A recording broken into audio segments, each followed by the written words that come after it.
Hello, I'm Arman, Khodaei, high-functioning autistic individual, and today's episode of Insights from Autistic is going to deal with the autism thought process. Now, I did not expect to address everything regarding the autism thought process, so if you're a parent of an autistic child, or you work with individuals with autism, or you are an autistic individual, and I don't answer your question as to why you're thinking this way, or why this person might think this way, why they react this way, just leave a comment down below here, and I shall answer your question as soon as possible. So I'm going to, as far as regarding the autism thought process, I'm going to talk about some of the things that I think about when a certain situation arises, also perhaps what a little bit of research says about why autistic individuals think a certain way. So first things first, I'm going to discuss tantrums. Alright, why did I have tantrums back then? What was my thought process? Well, it was either one or two things. As I got older, I started going to school, and I would keep all that rage in me. So my mom told me to behave at school, and I've heard of other autistic individuals who did the same thing. And so my mom would say, well, you have to behave at school. So when I got home, I unleashed all of that anger that came up. Various things would happen throughout the day. Like the sound of markers. I hated the sound of markers. That sound would get in and aggravate me, so I kept that in there. Perhaps a kid said something, or some kids laughed and I didn't know what they're laughing about. I was confused, or or someone made fun of me about something. All these things would build up, and so when I got home, I had to unleash that anger. Usually it was upon my brother, so that was one reason for the tantrums.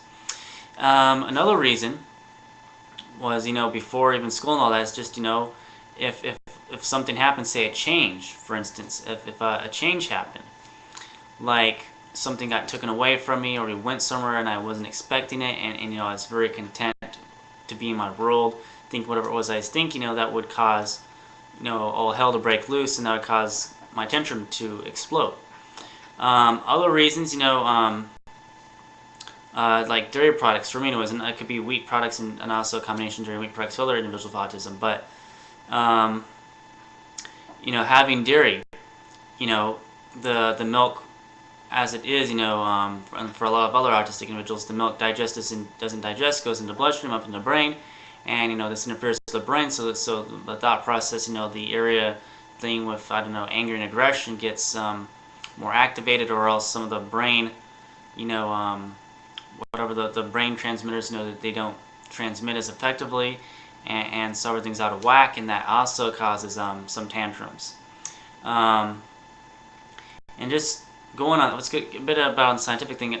In general, it's believed that the autism brain is dysregulated, and so some of the areas of the brain, it's just like the, it's like they're not responding to where they should be responding to, and so the information just doesn't get there. It takes a very long time to get there. There's like a lot of blockages, neural pathway blockages I read about, and so the brain's just not responding the way it should be responding. As well, now moving on, say the autistic individual is very focused on something. Well, what are the thought process on then? Well, it's like looking at a cat.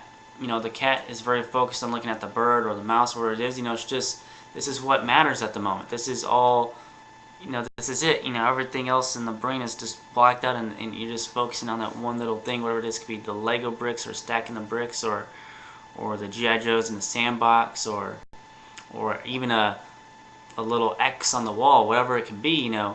That's it. And so why do they focus on that? Why are they thinking about? They're just thinking about whatever it is they're looking at, whatever it is they're focused on. That's all that they're thinking about. What about when they're not responding to the name? Well, they don't respond to the name, and they sometimes do, but sometimes don't. Perhaps they're thinking about something. They don't always have to be looking at or really doing what they're doing to be having it go through the mind. When you do something, and it becomes a regular habit, it goes through your mind even when you're not doing it. Perhaps, you listen to a song, and that song plays in your head later on in the day. It's a lot like that with autism. They're focused on something for 2, 3 hours, 6 hours, whatever, however long, and then they're away from it. They're still going on in their brain. And so sometimes they're not responding. That's one reason they're not responding. There's other reasons too, but that's one reason. They're just still thinking about what it was that they were thinking about earlier. As well, let's say they're flapping their hands, what is the thought process there? Well, two things. Either the thought process is great excitement, and they're really excited about some thought that they have or something that just happened, so they're flapping hands to increase that excitement. It becomes an ecstasy of sorts. Or else they're really angry, or there's a lot of fear, a lot of anxiety. Usually anxiety, notice the underlying current of fear about something, perhaps something got changed, or they don't understand what's going on. They don't understand why mom is late, being home, whatever it is, that can cause them to flap their hands. And so instead of the hand flapping increasing their ecstasy or causing ecstasy to happen, it could cause an increase of this anxiety. I think hand flapping is done as like a safety measure in that instance. But let's say, yeah, like mom's not home when she should be home. Oh no, it's the end of the world for them. They don't understand what's going on. It's like, did mom die? Is she? What's going on? Did she abandon me? Am I left to be by myself? These were some thoughts that happened to me. Say, we were at the grocery store. Mom's like, oh, just give me 1 minute, Arman. I have to go, get some chicken or something. It didn't comprehend with me that she was going to go back and get some chicken. Even if I understood chicken, and I did, I'd feel like, oh no, I'm being left.